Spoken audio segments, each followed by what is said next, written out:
más de 2.000 tiendas, es un cliente bastante grande, y como es un cliente bastante grande, pues me va a demandar mucha cantidad.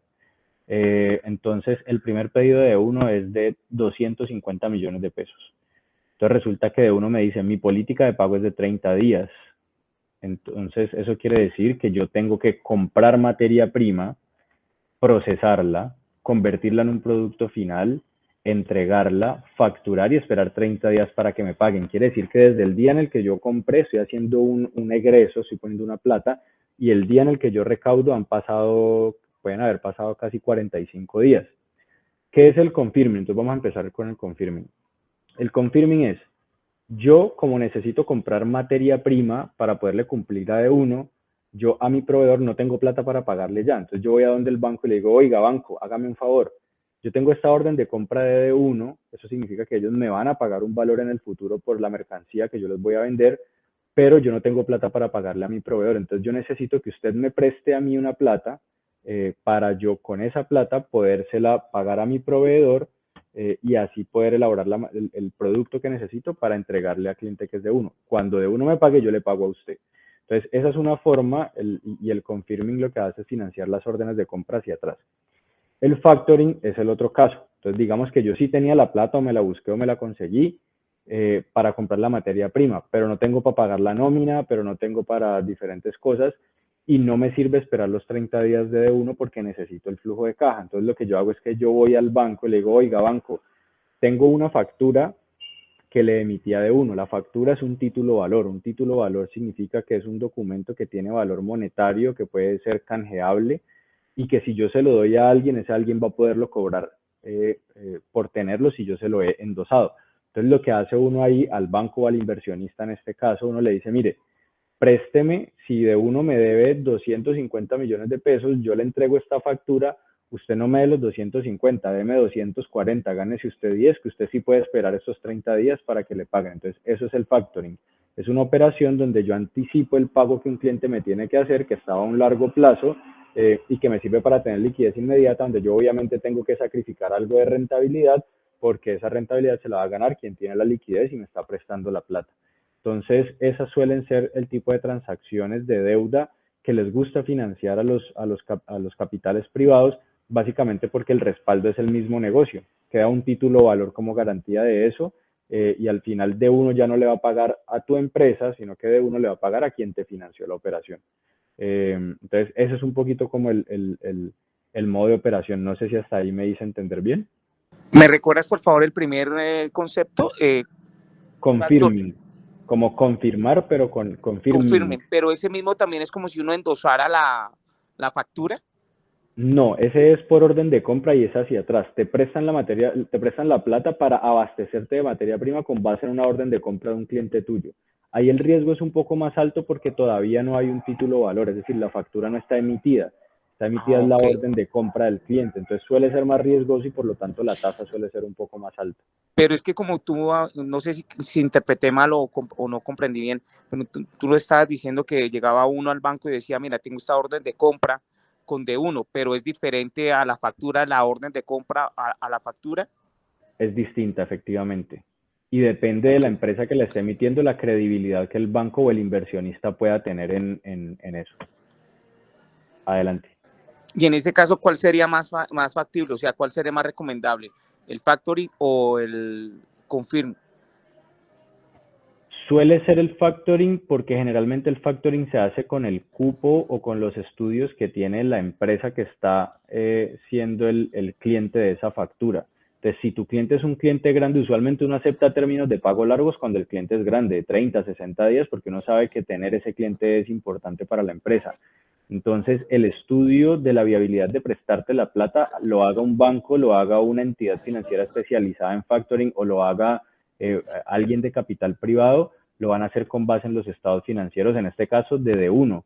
Entonces es más fácil creerle a los estados financieros de D1 que creerle a los estados financieros de tu empresa, porque obviamente una venta de estas va a ser muy grande y ellos van a ver que D1 tiene más facilidad de pagarlo que la empresa. Entonces es por eso que es más barato a veces el factoring porque se hace, pero hay un problema y es que estas empresas generalmente trabajan con cupos, es decir, entre los que se mueven en este mundo de inversión saben, hey, de uno tiene comprometidos más de 2 billones de pesos en factoring, pilas, no les aprueben más. Entonces a veces ellos ocupan el cupo, valga la redundancia, y se queda uno por fuera de esa posibilidad. Y hay un lugar donde nosotros, o sea, quién se está dateado de esa información de que el factoring, el cupo lo superó el de uno? Y Generalmente, la perdóname, otra, ¿qué generalmente entidad bancaria hace el préstamo de factoring o hay unas entidades especializadas en el tema? Gracias. Generalmente todos los bancos hacen factoring, la gran mayoría de ellos, en la parte de banca empresas y banca pymes, casi todos lo hacen. Bancolombia lo tiene, Banco de Occidente lo tiene, BBVA lo tiene, que yo sepa. Entonces asumo que muchos o casi todos lo deben tener, no sé si todos. Y aparte, digamos que y eso es algo importante, si ustedes cerca conocen a alguien que tiene excedentes de capital y que no sabe mucho qué hacer con ellos, pues esta es una muy buena opción de proponerles negocio para que la planta les rente más de lo que les rentan un CDT y digamos que tienen ciertas garantías. Obviamente aquí hay que hacerlo acompañado de un abogado para que las partes queden tranquilas, pero como estamos hablando sobre todo de la facilidad y esta charla sobre todo de alternativas de inversión distintas a la banca, pues hay una posibilidad de proponerle negocio a personas que tengan el capital, que lo tengan rentando muy poco en CDTs o en cuentas de ahorro y que puedan ser utilizados para apalancar el crecimiento de sus empresas. Y hay unas entidades especializadas 100% en factoring. Si quieren la pueden visitar. Ahorita hay una fintech, que son estas startups o emprendimientos de base tecnológica, que se llama Mesfix. Si quieren se los voy a dejar por aquí por el chat para que lo revisen, porque por ahí se puede conseguir financiación de las facturas que uno tenga pendientes de pago. Hay otras, yo estoy en Cali, entonces acá hay una empresa que se llama Factoring de Occidente, pero como les digo, casi todas las entidades bancarias que tienen banca empresas grandes y banca pymes tienen este servicio. ¿De Tonos Pintura habían levantado la mano? Estás en mute. Ya, qué pena. Muchas gracias. Sí, quería como aclarar contigo porque, bueno, hace un momento nos comentaste sobre deuda convertible y trade finance. Mi pregunta es, deuda convertible, mencionabas que, digamos, la persona, o sea, uno saca el crédito con un objetivo, ¿sí? La idea es cumplirlo. Si no se cumple, uno tiene que devolver, o sea, paga intereses y tiene que devolver el crédito que uno Así solicita. es. Sin embargo, también mencionabas algo de que si uno cumple con el fin de que se sacó ese crédito, ellos no entran a solicitar, o sea, uno no entra a pagar lo que uno solicitó en el crédito, sino lo conviertes en acciones. Exacto, lo conviertes en acciones y eso hace que la obligación financiera se extinga. ¿Por qué? Porque esta persona o este inversionista dice, listo, te voy a poner un ejemplo real que nos pasó recientemente. Una empresa necesitaba una máquina, esta es una empresa que hace vegetales cuarta gama, es decir, ellos compran zanahoria, lechuga, como digamos como viene del campo, y ellos la limpian, la desinfectan, la cortan y la empacan en empaques plásticos para restaurantes para asegurar que el consumo de ellos sea estandarizado, porque a veces uno compra una lechuga y si soy yo y le corto más partes de las que yo creo que les tengo que cortar, mi novia lo hace distinto y a ella le rinde más y a mí me rinde menos. Entonces, esta empresa existe por eso. Esta empresa necesita una máquina centrifugadora porque era su cuello de botella, es decir, que esa máquina era la que limitaba la producción del resto de la planta. Entonces, obtuvo un préstamo por deuda convertible por 200 millones de pesos para traer una centrifugadora. El compromiso que hizo la empresa fue, eso fue lo que dijo la empresa para que entiendan de dónde vienen estas negociaciones. Dijo, vea, como el crecimiento de mi empresa está limitado porque yo no tengo más capacidad de centrifugado, si yo tengo más capacidad de centrifugado gracias a su inversión, yo me comprometo a vender esa capacidad nueva que yo voy a tener. Es decir, yo voy a poder vender, si antes vendía 10 toneladas de lechuga, ahora voy a poder vender 25 toneladas de lechuga porque esa máquina me va a dar la posibilidad y como esa posibilidad me la está dando usted, yo de mi parte lo que voy a poner como de contrapartida son los clientes para que me absorban esa oferta de esas 15 toneladas extra que voy a producir. Entonces el fondo le dijo, listo, perfecto, entonces hagamos deuda convertible, yo le presto la plata, usted le voy a dar un periodo de gracia de 3 meses mientras que la importa, a partir de ahí usted me paga unos intereses y si lo que vamos a hacer es que vamos a ponernos una gradualidad durante un año desde que le llegue la máquina. Entonces, en el mes en el que le llegue la máquina, su producción normal mensual es de 10 toneladas, entonces cada 3 meses usted va a tener que incrementar en un 2.5% hasta que lleguemos a las 25. Si en uno de esos trimestres usted falla, la deuda inmediatamente se convierte pierde la posibilidad de volverse convertible. Quiere decir que a partir de ese momento usted ya no solo me va a tener que pagar los intereses, sino que me va a tener que empezar a hacer abono a capital y ya no me interesa ser socio de su empresa. Si el resultado se da y la empresa logra llegar a las 25 toneladas incrementando cada trimestre el 2.5%, entonces ya el fondo dice, la deuda se extingue porque a cambio de la deuda usted me va a entregar acciones de su empresa. Ya por lo tanto, el empresario no le tiene que devolver la plata porque ya ahora son pares, son socios, donde ambos ya están a riesgo. Si la empresa gana, si la empresa genera utilidad, pues quien puso plata para la máquina va a ganar, pero si la empresa genera pérdidas, pues el que puso acá también va a perder plata. Esa es como la diferencia. ¿Qué obtengo yo como inversionista a cambio cuando renuncio a que me paguen eso como una deuda? Básicamente son acciones de la compañía. ¿Por qué me interesaría a mí tener acciones de la compañía? Es porque yo creo que esa empresa tiene el potencial de crecer más rápido de lo que crece la rentabilidad de un crédito. Esa es básicamente la lógica que el inversionista ve. Entonces, si yo tengo una empresa que está operando al 25% de su capacidad total instalada, por ejemplo, y la plata que yo le estoy poniendo creo que la puede llevar a vender 3 veces, quiere decir que si yo invertí hoy 2.000 millones de pesos, esa empresa dentro de muy poco puede estar valiendo 3 veces eso.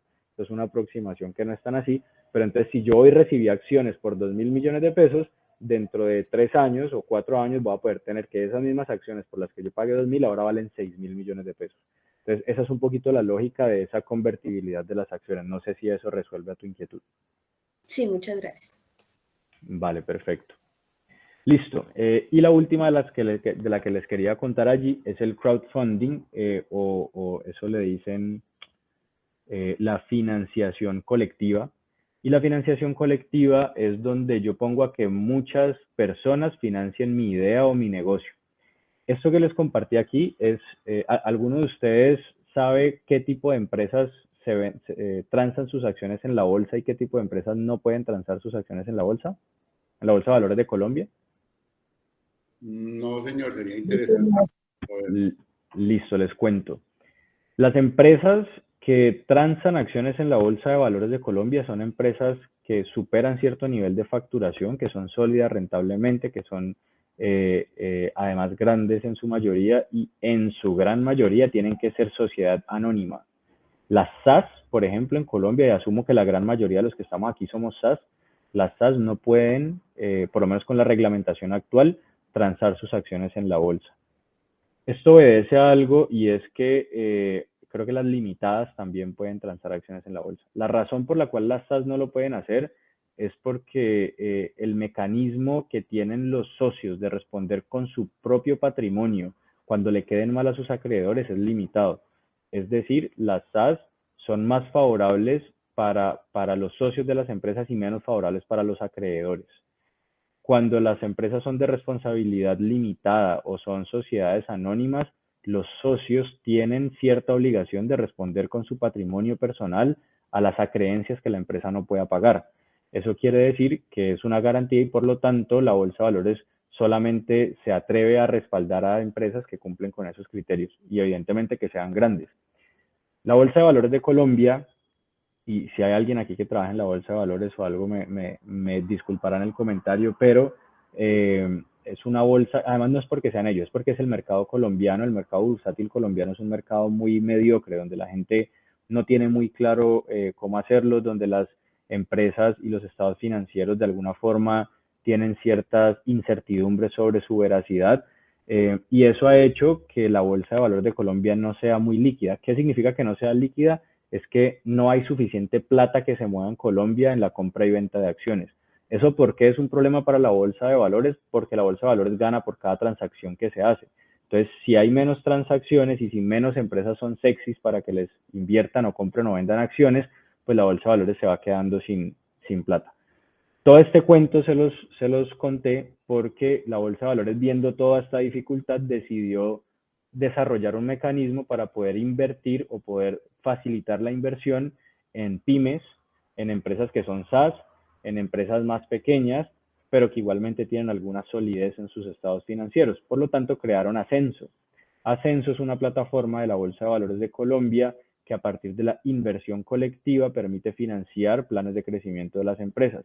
Entonces, si yo soy inversionista y yo tengo una plata guardada y estoy cansado de tenerla en CDTs, o si acabé de recibir una herencia, o si vendí una propiedad, yo puedo entrar a Ascenso e invertir de a montos pequeños en diferentes empresas que sus planes de crecimiento me parezcan acertados. Y para mí como empresa, yo tengo la posibilidad de estructurar un proyecto de inversión, presentarlo en Ascenso y postularlo para que pueda recibir inversión. Entonces es una plataforma que funciona en ese sentido, así como también existe otra que se llama, ya les digo, una que se llama Vaki, que en principio se utilizó mucho para temas de empresas, pero ahora se utiliza para temas sociales. Pero Mesfix, que fue la que les compartí ahorita, que es de factoring, obtiene los recursos a partir del crowdfunding. ¿Qué quiere decir esto? Si vamos al mismo caso de la factura de uno, yo le facturé a de uno me debe 250 millones de pesos, pero me tiene que pagar en 30 días y yo no puedo esperar 30 días. Yo como empresa voy a Mesfix y le digo, Mesfix, quiero subir esta factura en su plataforma porque necesito la plata pronto. Mesfix la sube y vamos a decir que todos los que estamos acá somos inversionistas y cada uno tiene 10 millones de pesos, somos 25, entonces los 25 ponemos cada uno nuestros 10 millones de pesos, llenamos como el cupo de esa factura y compramos la factura y a cada uno nos toca un beneficio por esa factura. Entonces, eso es el crowdfunding también, para que lo tengan presente. No sé si hasta ahí tienen preguntas. Listo, si no avanzamos. Esta es una que es de las más buscadas por los empresarios. ¿Por qué? Porque eso es lo que uno diría plata gratis. Y es el gobierno. El gobierno, digamos que destina ciertos recursos para que los empresarios puedan crecer y ese crecimiento esté relacionado con algunos de los objetivos de los cuales el gobierno se siente responsable, como el empleo, por ejemplo. Entonces, es muy conocido, y yo no sé si ustedes lo han tenido por ahí mapeado, Fondo Emprender del SENA, por ejemplo, que está ahí abajo también. Es una convocatoria que financia ideas de negocio, creo que ya tienen que ser operando y que puedan comprometerse a generar un número determinado de empleos formales durante un tiempo X y les financian eso y es capital condonable, lo cual quiere decir que si, es como una especie de deuda convertible, una vaina así, donde si se cumplen ciertas características yo no tengo que devolver la plata. Entonces, ahí está, por ejemplo, el tema del SENA. Hay otro tipo de convocatorias que están relacionadas, por ejemplo, con el fomento de ciencia, tecnología e innovación.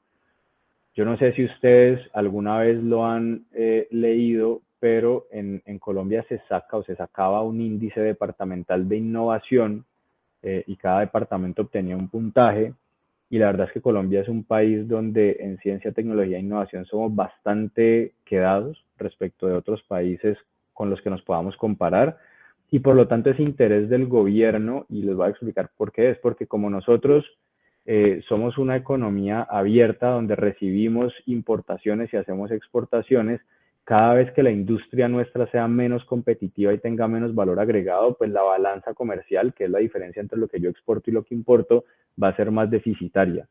¿Eso qué quiere decir? Que para el país, para el gobierno, es urgente que la industria colombiana se tecnifique y que esa tecnificación pueda derivar en más exportaciones o en sustitución de importaciones. Por eso, digamos que encuentra una relación muy directa de invertir en ciencia, tecnología e innovación y ese hecho de las empresas.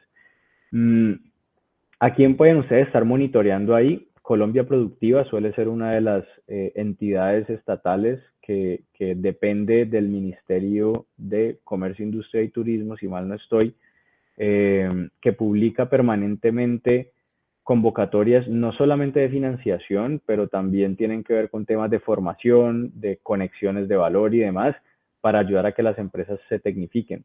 Ahí también, y el SENA repite casi en todas, SENA Innova es una convocatoria que han lanzado en años anteriores que da plata para compra de maquinaria, da plata para construcción de prototipos, da plata para diferentes para desarrollo de software, etcétera, para las empresas que quieran hacer sofisticación de sus procesos o de sus productos. Y hay otras que son ya para promover el emprendimiento, como el Fondo Emprender del SENA que se los mencionaba, y como CoCrea, por ejemplo. Entonces les voy a mostrar muy rápidamente algunas de ellas, como de qué se trata. Miren, esta por ejemplo es de SENA Innova. Entonces miren lo que dice es, surge de la Alianza de Cooperación del Ministerio de Ciencia, Tecnología e Innovación con el propósito de fomentar el desarrollo tecnológico y la innovación en empresas y organizaciones del sector productivo mediante la cofinanciación de proyectos de ciencia, tecnología e innovación. La palabra cofinanciación es importante porque casi en todas estas convocatorias le exigen al empresario una contrapartida. Es decir, si usted quiere comprar una máquina que vale 200 millones de pesos, cuente conmigo, yo se la pongo, pero usted me tiene que formular un proyecto donde me demuestre que esa máquina en realidad le va a ayudar a sofisticar un proceso, un producto, un servicio y que además lo va a llevar a contratar más personas. Eso es un criterio importante. Si usted me demuestra eso, yo le pongo la plata, no los 200, le pongo 180 y usted me pone el 10% restante. Ese suele ser, digamos, la dinámica en la que se dan estas convocatorias, donde se cofinancia algo y el empresario tiene que poner una contrapartida. Entonces, ese es un ejemplo, por ejemplo, de SENA Innova, que fue el año pasado. Aquí está Fondo Emprender, que como les decía, ahí está, por ejemplo, el de Tunja, donde dice que tienen un fondo de 3.200 millones de pesos para favorecer un número determinado de emprendimientos que tienen que pasar por un proceso de ir al SENA, de trabajar con uno de los consultores del SENA, de los gestores del SENA, la elaboración de un plan de negocios y todo lo demás para llegar a ser elegibles por ese recurso. Aquí lo tenía y no que me quedó pegado, CoCrea. CoCrea es una convocatoria del Ministerio de Cultura que lo que busca es, y esta es otra de las formas de hacerlo, es que ustedes puedan conseguir inversión si se mueven en el mundo del arte, del entretenimiento y demás, que puedan conseguir inversión proveniente de un inversionista, de una empresa, que eso pueda ser recibido como donación.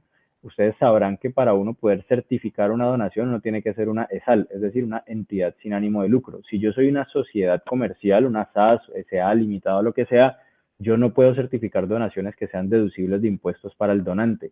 Con este plan de CoCrea, por ejemplo, con esta convocatoria, el que ponga plata en mí, si yo soy elegible, podrá obtener una certificación de donación que le servirá para hacer una deducción de la base gravable de su impuesto de renta. Entonces, son mecanismos que si bien no es el Estado directamente poniéndome plata para el negocio, sí digamos que facilita las formas de que si yo tengo un inversionista, ese inversionista pueda poner el recurso en mi empresa y se vea beneficiado de alguna forma. Tienen la mano levantada, tejedores. Muchas gracias, profe César. Primero que todo agradecerle, está muy nutritiva su charla en cuanto al tema de financiación. Nosotros los tejedores de la memoria somos un proyecto de orden social y cultural, artístico. Trabajamos con el enfoque de creación colectiva y tejido comunitario con comunidades de mujeres víctimas de diversas violencias, ¿sí? Entonces, nosotros tenemos desde el 2021, tenemos un proyecto avalado por CoCrea, ¿sí? Tenemos el proyecto avalado por CoCrea, tenemos 135 millones de pesos ahí, pues, aprobados para dar en donación, en aportes en beneficio tributario, ¿sí? Pero nosotros nos hemos estrellado contra un muro de piedra grandísimo, ¿sí? Y son los contadores y son las empresas que no saben de qué trata eso, ¿sí? No saben que, digamos, a la hora de ellos aportar, pues les van a generar una deducción y van a tener una ganancia, que no es una donación, es una inversión, porque ellos reciben un retorno, tienen un retorno de su inversión. Y nos ha quedado bastante complicado ese procedimiento. Nosotros somos como esos casos que tuvimos muy buen puntaje dentro del proyecto porque pues somos muy juiciosos, somos muy dedicados a nuestra actividad cultural y social. Tuvimos un muy buen alto puntaje, pero en la parte de gestión ha sido muy complicada, ¿sí? Entonces, en esta ocasión estamos apoyados con la Santo Tomás, con la Gobernación, y estamos viendo, digamos, cómo podemos ya movilizar esos proyectos, ¿sí? Porque tenemos aquí en Tunja, hay 2 proyectos, únicamente apoyados por CoCrea, ¿sí? Uno es con una fundación que trabaja con población con discapacidad cognitiva y el de nosotros. Y entre los dos sumamos 270 millones, ¿sí? Y sí nos gustaría pronto, no sé, si a través de ti, César, podemos conectar a alguno de esos ángeles inversores que tú conoces, que tú sabes, que nos pueda echar esa mano y que ya sabiendo cómo es la mecánica, pues él confíe plenamente en nosotros. Nosotros contamos con toda la documentación y los avales del proceso, ¿sí? Sino que pues en realidad sí nos ha quedado bastante complicado explicar y abrir como ese mercado aquí dentro del el ecosistema de empresas boyacenses. Es eso, gracias. César. Vale, no, muchas gracias. Definitivamente hay un tema bastante fuerte de desinformación y de ignorancia de cómo funcionan estos mecanismos que hacen que no sean del todo efectivos o utilizables.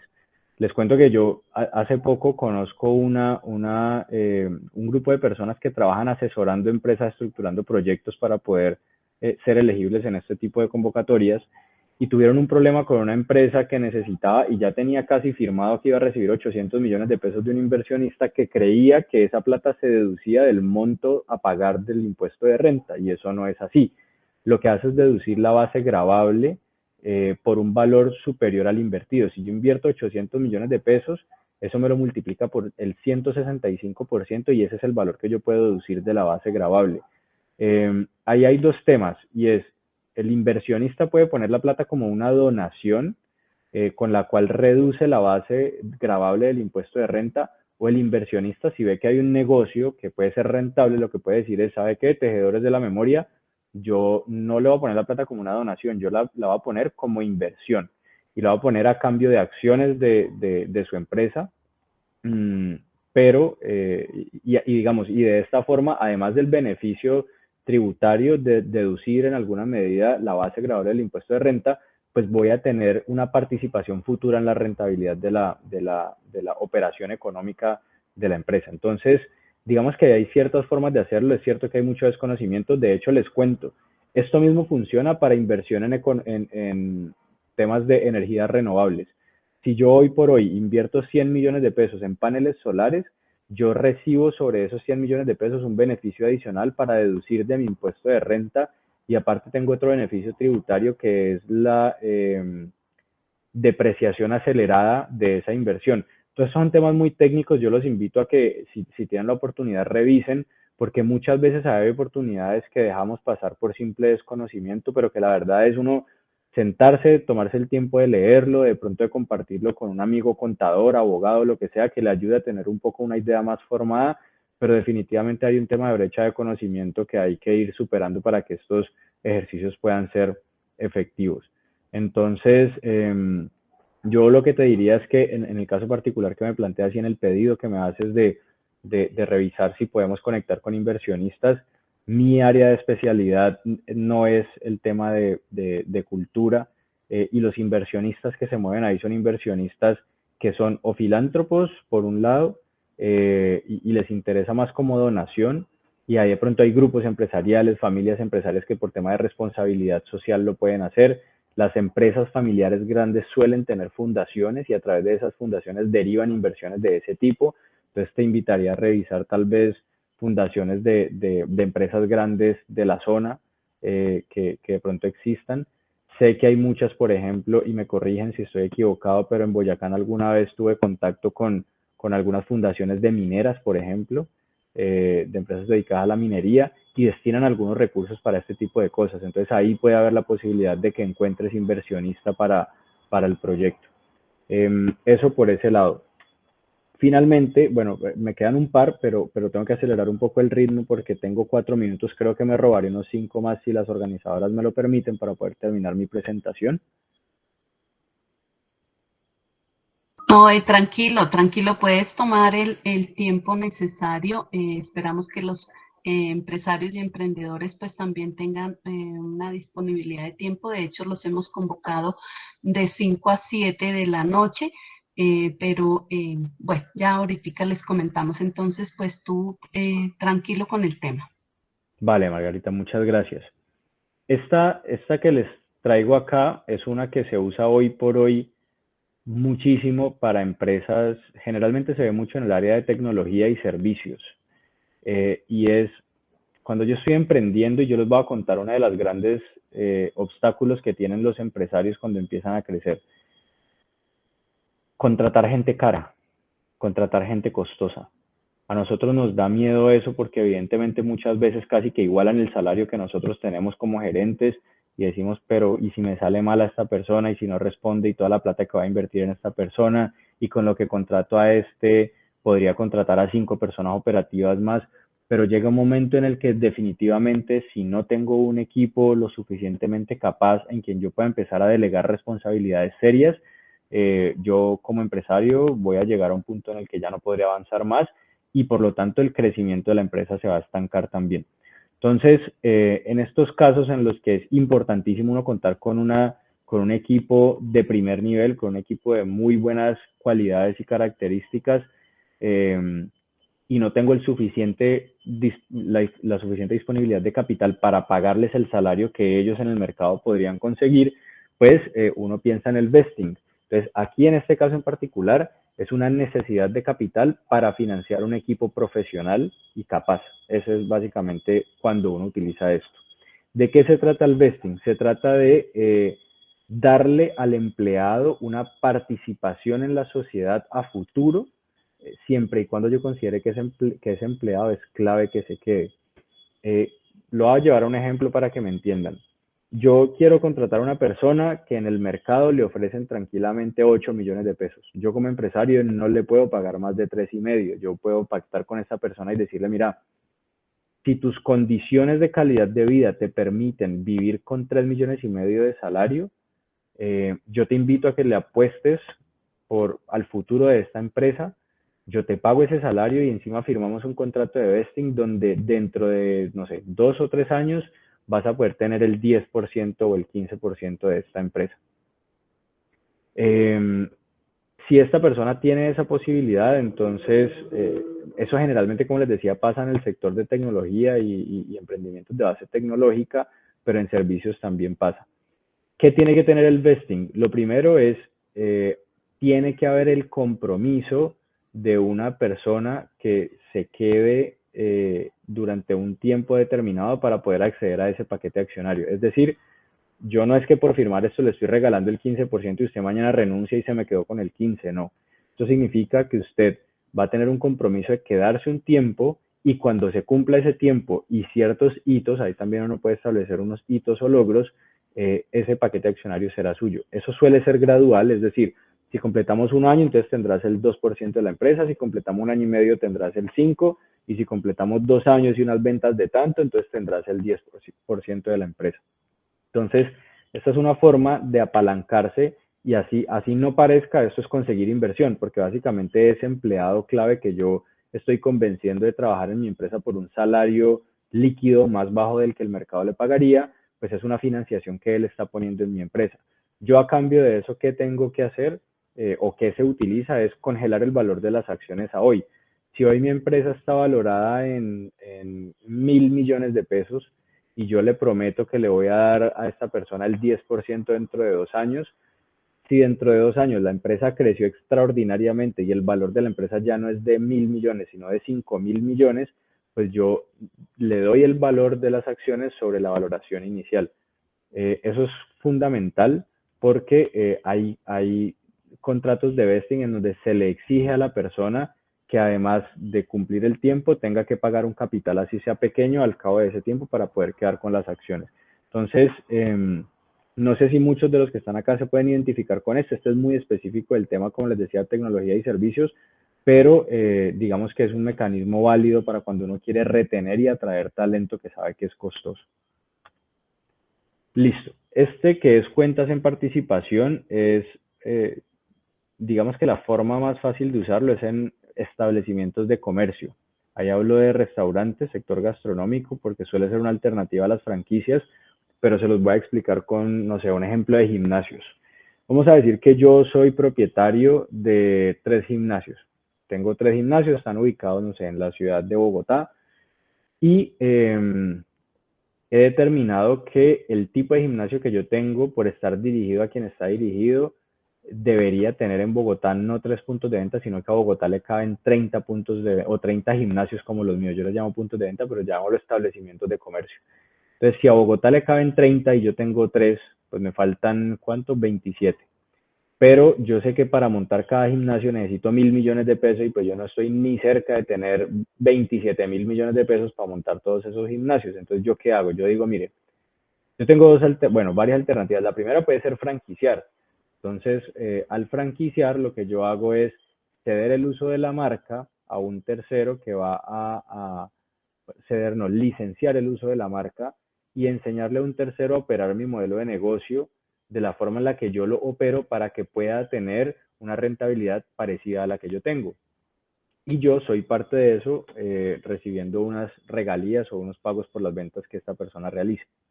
Esa es la primera alternativa.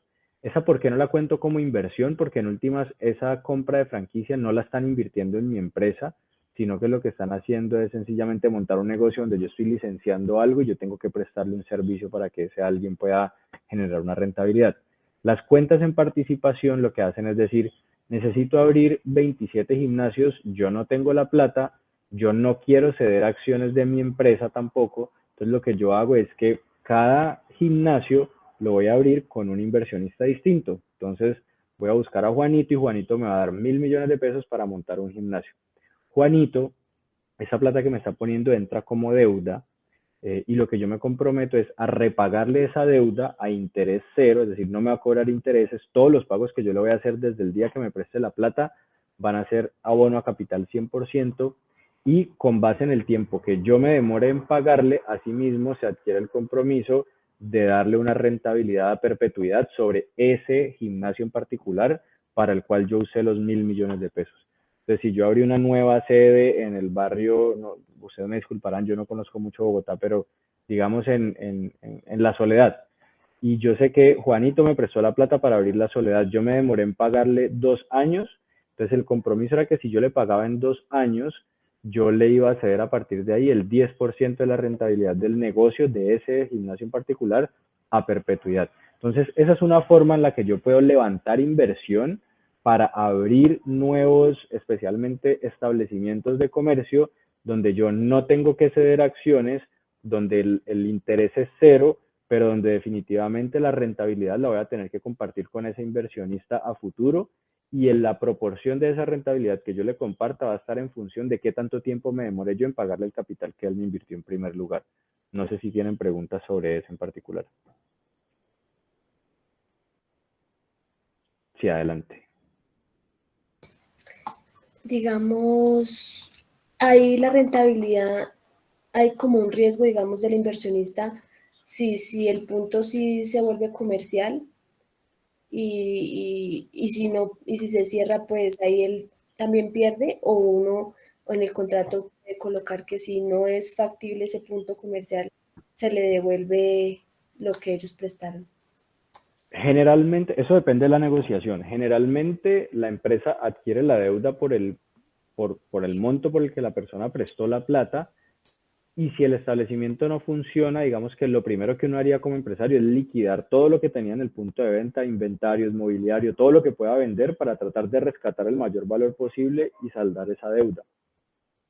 Uno puede pactar dos cosas. Uno puede pactar que yo le doy interés prioritario, o sea, más bien, interés no, prioridad al pago de esta persona con la liquidación de los bienes que se puedan liquidar y queda saldado sea el valor que sea. Es decir, yo recibí 1.000 millones de pesos, el gimnasio no funcionó, entonces tocó salir a vender todas las máquinas y todo y recuperamos apenas 600 millones de pesos. Entonces, si quedó así pactado, yo le entrego sus 600 millones de pesos y cesa la responsabilidad o la obligación financiera. Pero hay casos en donde sí se establece que la deuda se tiene que repagar en su totalidad. Entonces, en esos casos, pues si a uno le va mal como empresario, pues igual, uno liquida todo lo que pueda liquidar y abona lo que más pueda con eso y el resto lo quedará pagando de alguna u otra forma. Ahí el riesgo lo corre más. Yo he visto más ese tipo de negociaciones que la primera, donde la deuda es la deuda y si te va mal, pues yo te la presté a interés cero, pero como te la presté a interés cero, me la tienes que devolver absolutamente completa. Entonces, ese es el tema allí que yo he visto. Vale, una pregunta. Si, ejemplo, bueno, o sea, darse te comprendí, las cuentas por participación, bueno, a uno le prestan, uno les comienza a pagar un interés y tiene como un, No, ahí es sin interés, interés cero. no hay interés cero, No. pero hay un periodo de gracia o un cierto periodo mientras que la empresa, el punto de venta comienza a ser más comercial, ¿cierto? Exactamente, sí. Entonces, en ese caso, la persona que está invirtiendo puede esperar, ejemplo, uno coloca, digamos, un año, y a partir de ese año, cuando se vuelve más comercial el punto de venta, uno le da un porcentaje de ganancia No, de... digamos que, vamos a poner un ejemplo con el mismo del gimnasio. Entonces, pedimos 1.000 millones de pesos prestados, montamos el gimnasio y el gimnasio empezó a rentar 60 millones de pesos mensuales. Esa es la utilidad que está dejando el negocio.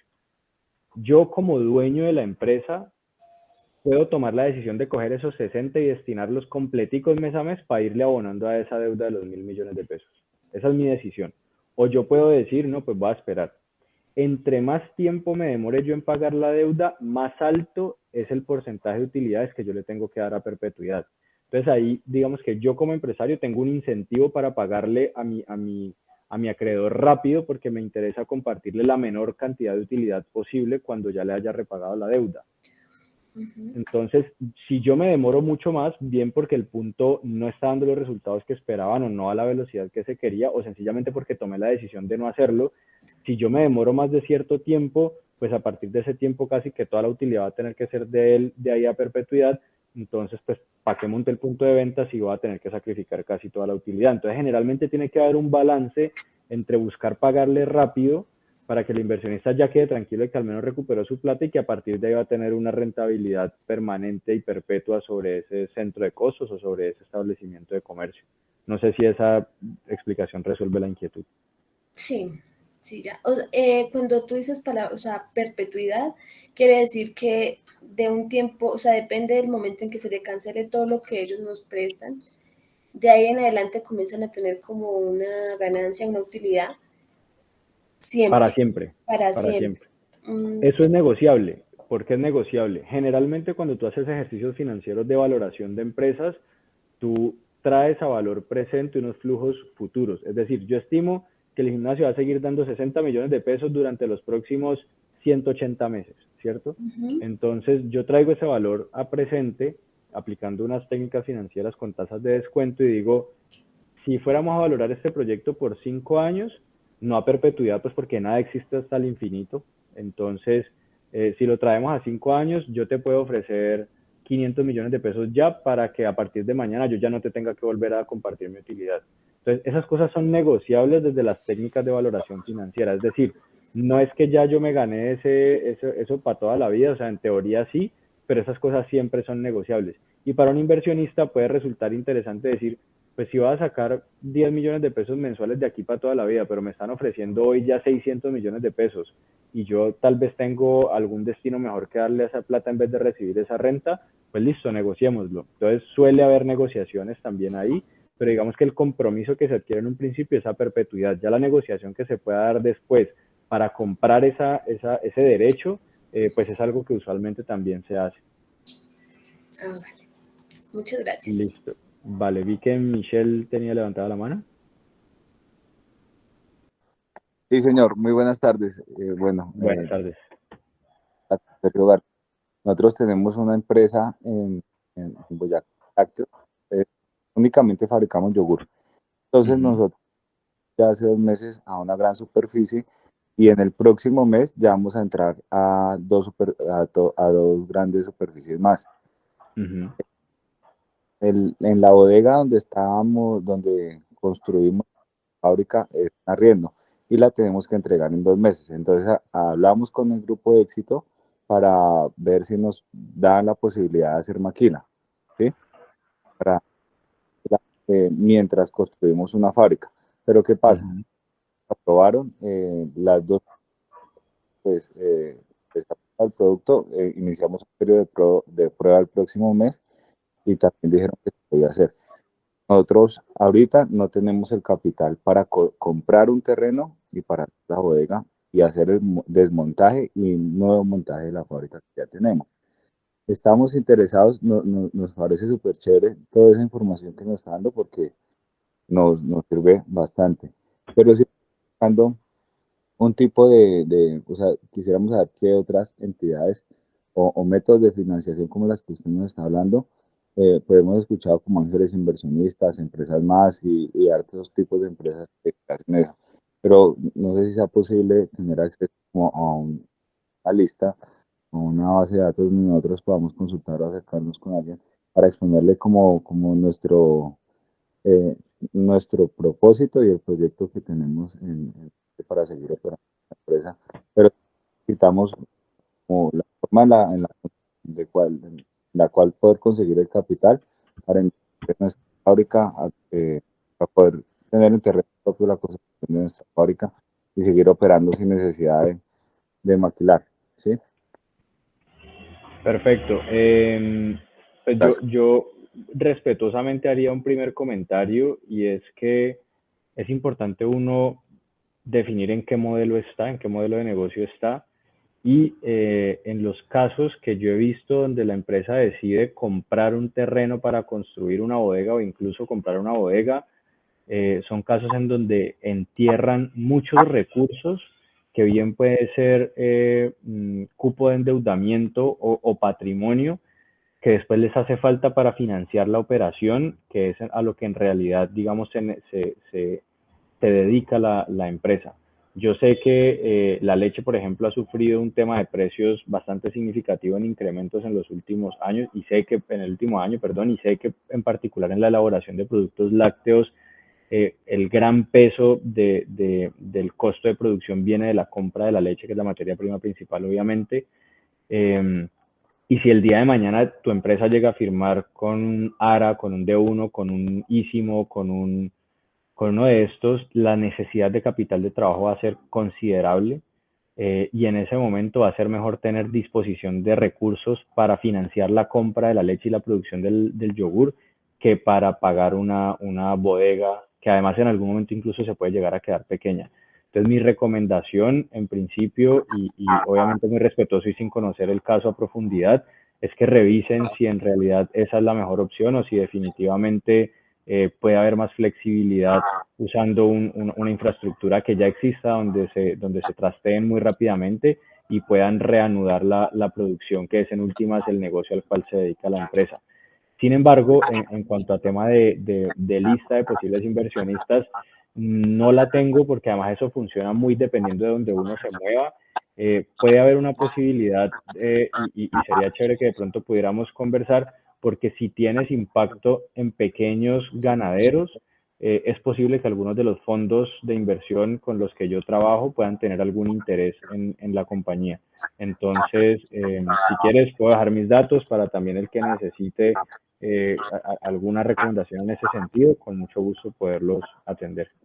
Vale, súper bien, muchas gracias. Sí, de hecho, eso de lo que nos estás hablando, sí lo hemos contemplado bastante en cómo enfocar nuestros recursos, porque en sí, ahorita estamos vendiendo en el éxito. Empezamos hace 2 meses, nosotros nos financiamos hace 4 años con el Fondo Emprender del SENA y ya hemos tenido préstamos del Banco Agrario y capital propio. Entonces, iniciamos hace 2 meses con el éxito. El otro mes iniciamos con Carulla y vamos a iniciar una etapa de prueba que se llama Road, bueno, unos términos en inglés que no sé, pero es como una feria de 10 días en todas las tiendas que ellos tienen en el país, con Priceman. Y Sí, claro. estamos, sí, y pues estamos haciendo acercamientos con el grupo ARA también. Y es un producto enfocado como a la línea probiótica y alto en proteína, como una tendencia. Okay. Entonces, no sabemos en qué o sea, sí tenemos esas dos opciones que nos acabaste de comentar, porque nos parece también súper importante invertir el capital lo más cercano como al consumidor final, ¿verdad? Como no sé si en marketing, estrategias de mercadeo, a costos de producción y todo ese tema. Entonces, sí, gracias. Sí nos serviría hartísimo tu número para podernos comunicar más adelante. Vale, ahí se los dejé por el chat de esta conversación. Está el correo electrónico y está el número de teléfono. Entonces, sí les recomiendo es que antes de que se salgan de la llamada, si lo necesitan, lo puedan tomar por ahí, para que, porque si se salen, pues uno ya no vuelve a tener acceso a este chat. Entonces, ahí se los dejo para cualquier cosa que puedan necesitar.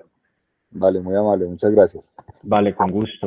Y bueno, pues eso era como todo lo que tenía para ustedes, todo lo que había traído para presentarles. Espero que esto haya sido una un espacio para que pudieran conocer un poco más de las alternativas a las que pueden acceder como empresarios y emprendedores, distinto a la tradicional que uno ya conoce, que es la bancaria, y estaré también atento a resolver cualquier inquietud que de pronto puedan tener. Para eso les dejé los datos y muy agradecido con Margarita y con Rocío por haber abierto la oportunidad y con ustedes por haberme escuchado y participado de esta conversación. Muchas gracias.